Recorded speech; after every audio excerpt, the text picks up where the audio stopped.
Oke, jadi ini mungkin bakal jadi konten yang ya bisa dibilang sensitif untuk beberapa orang karena ada yang menganggap kayak nilai itu privasi, and it's totally fine ya, itu sangat-sangat wajar sekali. Cuma karena saat hanya ingin kayak membagikan begitu ya pengalaman pertama di kuliah di Australia begitu, jadi saya buat ini video gitu kan.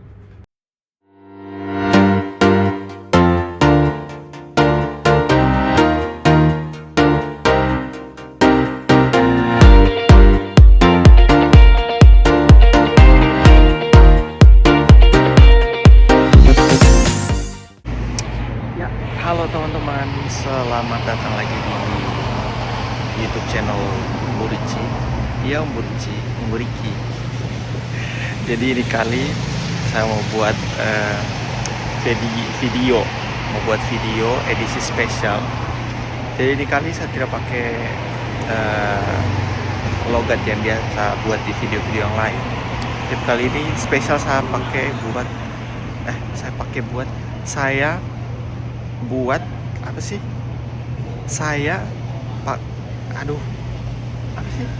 Saya buat video pakai logat Sumba. Untuk video ini kali itu saya tuh mau buat video reaction. Jadi reaksi terkait nilai atau hasil yang saya dapatkan di semester 1. Jadi di video ini dia bakal tayang kalau saya nilai bagus. Jadi kalau ini nilainya saya jelek, saya tidak akan buat ini video. Maksudnya saya tidak akan upload. Akan ada 4 mata kuliah. Jadi semester ini tuh ada 4 mata kuliah. 2 mata kuliah itu dari unit jurusan hukum. Terus 2 unitnya lagi dari jurusan kebijakan publik. Jadi kebetulan saya ambilkan double major ya. Jadi ya kita lihat unit atau mata kuliah di jurusan hukum itu ada 2 yang saya ambil ya. Itu ada environmental planning law atau hukum perencanaan lingkungan, sama environmental law and sustainability. Itu yang kedua. Jadi hukum lingkungan dan keberlanjutan. Jadi ada 2 ya. Terus 2 unit atau mata kuliah dari public policy itu, pertama itu Advanced Introduction to Policy. Itu semacam apa sih dia punya bahasa Indonesia? Pengantar ilmu kebijakan. Ya, pengantar ilmu kebijakan lah kayak gitu. Terus yang kedua itu adalah Doing Social Survey Research. Itu mata kuliah yang kedua. Nah, yang kedua ini semacam metode penelitian kuantitatif lah. Kalau di Indonesia tuh. Cuma namanya beda. Nah, nanti kita lihat ya, itu saya punya nilai itu dapat berapa. Nah, untuk nilainya ini tuh saya kebetulan buat prediksi ya, semacam perkiraan. Jadi untuk mata kuliah hukum, yang pertama itu environmental planning law sama environmental law and sustainability, itu saya tidak bisa patok ekspektasi yang tinggi karena menurut saya ini mata kuliah tuh cukup susah ya, bukan cukup lagi, susah menurut saya ya. Untuk sekalipun saya punya background hukum ya, saya punya S1 kan hukum, tapi ini mata kuliah ini tuh butuh pemahaman tentang hukum konteks di Australia, dan itu menurut saya menyulitkan ya, bukan menyulitkan, memang susah untuk kita yang mahasiswa internasional begitu. Jadi saya punya ekspektasi itu hanya kredit saja. Jadi untuk yang mata kuliah itu kredit, dua-duanya maksudnya. Sedangkan untuk 2 mata kuliah dari kebijakan publik atau public policy, itu saya punya prediksi itu distinction. Jadi untuk hukum kredit, untuk public policy distinction. Nah, kita lihat kira-kira sesuai dengan prediksi saya atau lebih buruk jangan sampai, atau melebihi ekspektasi. Nah, itu nanti kita lihat ya. Jadi pantau terus. Jadi di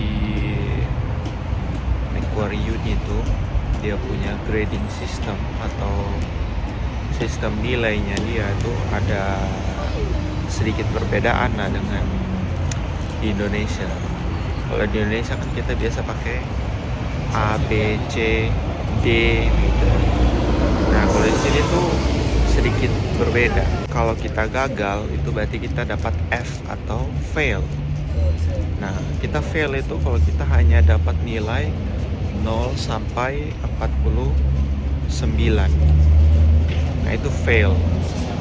Artinya kita tidak lulus mata kuliah itu. Terus untuk 50 sampai 64 saya nyontek ya. Kita pass. Atau dengan kata lain itu kita bilang pas KKM. Jadi pass itu 50 sampai 64. Nah, di atasnya pass itu 65 sampai 74 itu credit namanya atau CR. Kalau pass tadi P, kalau kredit itu CR. Itu 65 sampai 74. Nah, untuk di atasnya kredit itu ada namanya distinction. Nah, yang distinction ini saya bingung ya, dia punya terjemahannya itu bagaimana dalam bahasa Indonesia ya. Ya, pokoknya kayak memuaskan lah begitu ya, kata lainnya begitu. Terus skornya tadi berapa? 75 sampai 84 itu dapat D atau distinction. Nah, nilai maksimalnya itu ada dapat namanya HD, bukan high definition ya, tapi high distinction. Itu dari skor 85 sampai 100. Nah, kira-kira saya ini dapat apa? Apakah fail? Saya tidak mungkin berharap fail sih. Pass, credit, distinction, atau high distinction. Ya, kita lihat nanti jadinya dapat apa. Jadi sekarang ini saya baru bangun tidur, lihat muka masih muka bantal, dan saya lihat sudah ada pengumuman kalau salah satu mata kuliah itu sudah keluar dia punya hasil. Itu mata kuliahnya itu Doing Social Survey Research namanya. Kira-kira ini dapat berapa? Aduh, saya gugup. Ini dia, the moment of truth.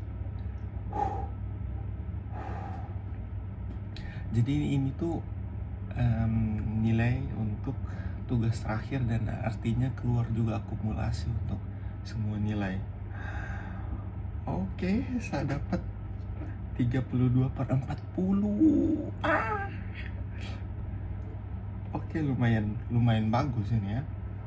32/40 ini lumayan bagus. Saya masuk. Saya dapat high distinction. Oh my god. Puji Tuhan saya dapat nilai ini. Jadi ini berkat Tuhan ya. Jadi sedikit gemetar ya. Jadi ya, syukurlah segala kerja kerasnya itu terbayarkan, dan semoga juga nilai-nilai yang lain nanti dia bagus ya. Jadi kita tunggu nilai berikutnya. Oke, jadi ini sekarang jam 12:07 malam. Menurut jadwal sih harusnya 2359 itu nilai untuk mata kuliah Advanced Introduction to Policy itu dia punya nilai tugas terakhir tuh keluar ini malam. Jadi dari ini tugas terakhir yang bobotnya itu 50%. Dia punya bobot tuh 50%. Artinya sesuai prediksi ya untuk mata kuliah yang ini saya punya nilai distinction. Karena ya menurut saya untuk yang analisisnya sampai ke peraturan atau rancangan undang-undang tuh menurut saya susah ya. Karena kalau kita tidak familiar dengan ini barang, butuh banyak waktu, dan menurut saya sih kurang sih waktunya untuk saya butuh waktu lebih panjang.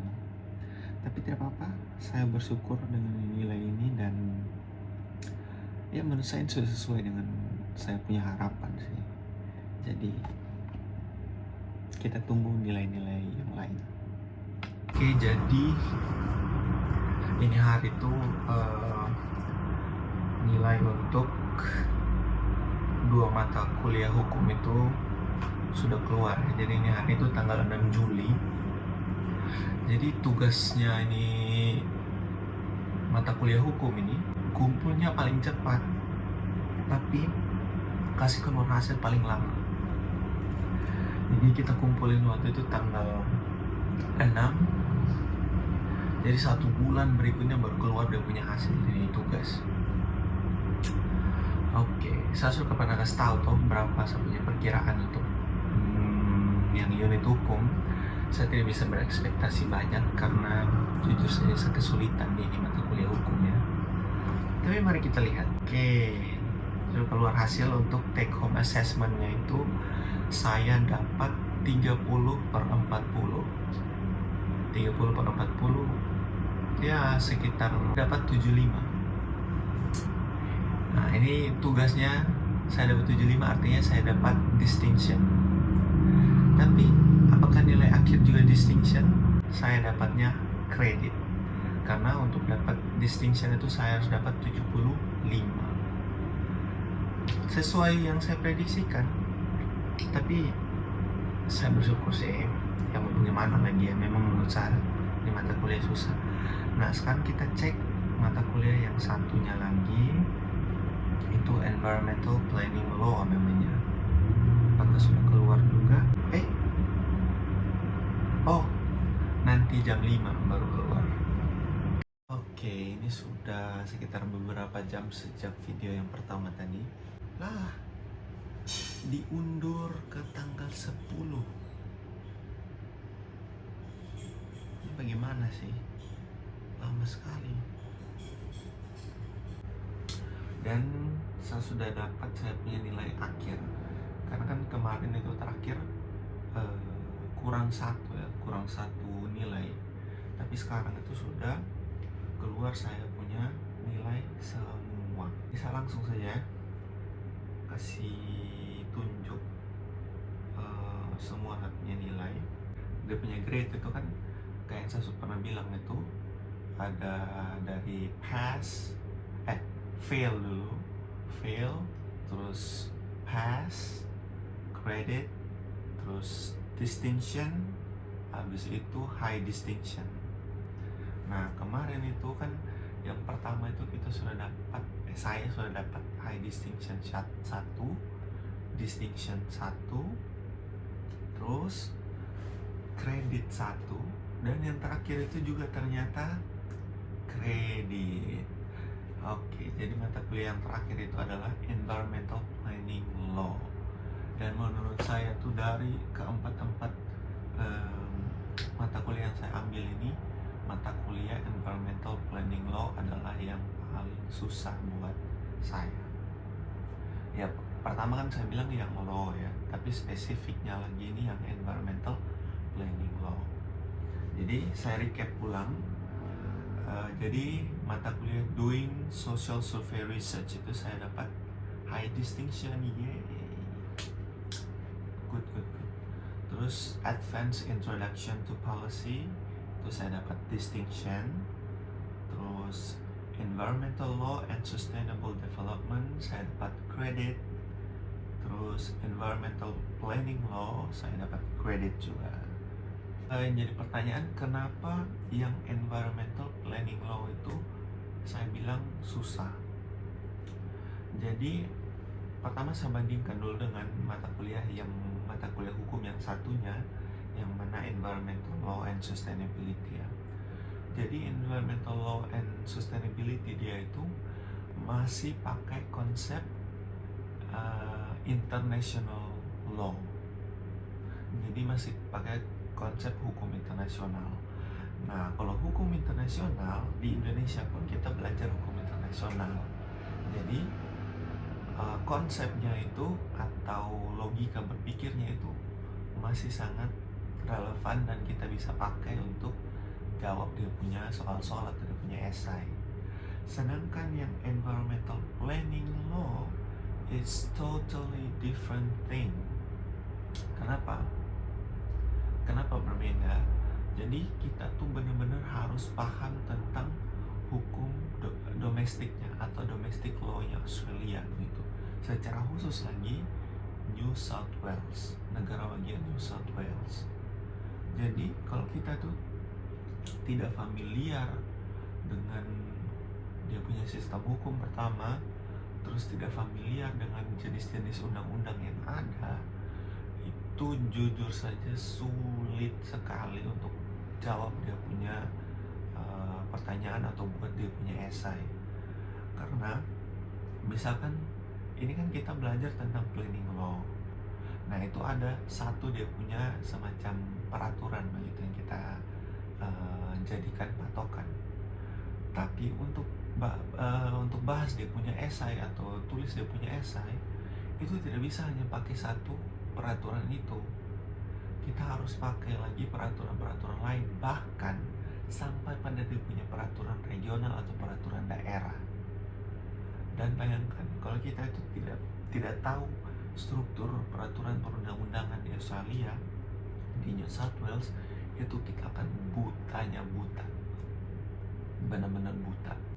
Itulah kenapa begitu saya taruh ekspektasi itu saya dapat kredit, karena saya PES pun saya masih bersyukur.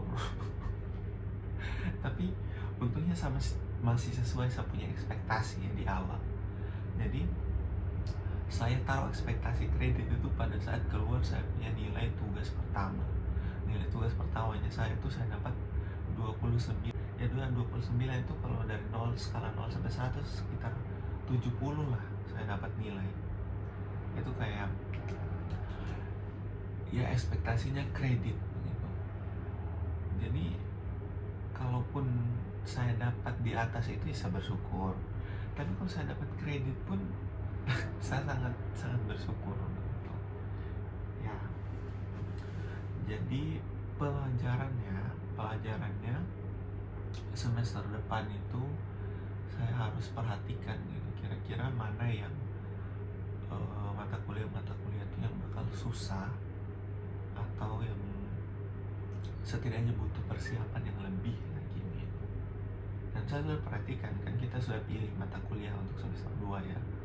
Dan saya pikir sih menurut pengalaman orang-orang yang lain, mata kuliah yang saya akan ambil itu cukup bisa diikuti gitu ya. Jadi saya cukup tenang gitu.